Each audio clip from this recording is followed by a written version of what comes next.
19 مارچ 2026 راولپنڈی کی وہ مقدس راہیں جہاں تاریخ ایک بار پھر رقم ہو رہی تھی۔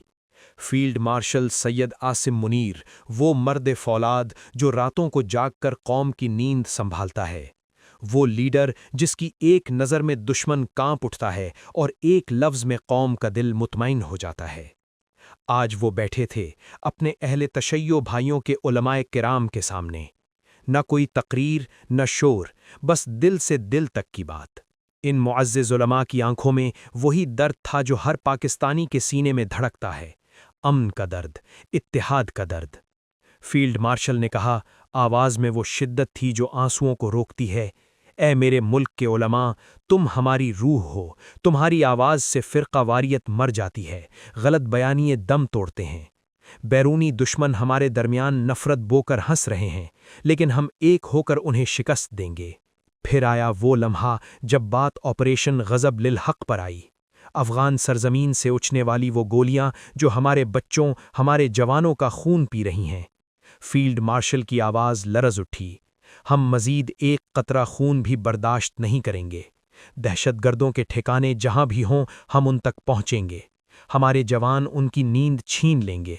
افغان بھائیوں سے گزارش ہے، اپنی سرزمین کو ہمارے درد کا سبب نہ بنائیں، ورنہ حق کا غضب برداشت نہیں کیا جا سکے گا۔ اور پھر وہ انتباہ جو ہر پاکستانی کے دل میں اتر گیا، کسی دوسرے ملک کے واقعے کی آڑ میں ہمارے شہروں میں خون نہ بہے گا۔ مذہب ہمارا اتحاد ہے، نفرت کا ہتھیار نہیں۔ جو یہ سمجھے کہ پاکستان کمزور ہے وہ غلط ہے۔ ہماری فوج، ہمارا جذبہ، ہمارا ایمان زندہ ہے۔ علماء کرام نے سر جھکا کر کہا، ہم آپ کے ساتھ ہیں۔ مذہب کے نام پر تشدد حرام ہے، ہم امن کے لیے کھڑے ہیں۔ قانون کی حفاظت ہماری ذمہ داری ہے۔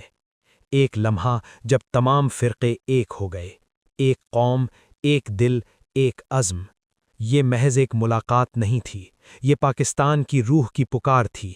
یہ وہ لمحہ تھا جب قوم نے دوبارہ یاد کیا، ہم ٹوٹ نہیں سکتے، کیونکہ ہمارے پاس فوج ہے جو مرنے سے پہلے مارنا جانتی ہے، کیونکہ ہمارے پاس علماء ہیں جو نفرت کو محبت میں بدل دیتے ہیں، اور کیونکہ ہمارے پاس پاکستان ہے جو ہم سب کا ہے۔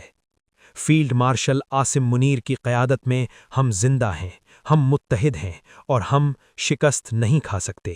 پاکستان زندہ باد، پاکستان پائندہ باد۔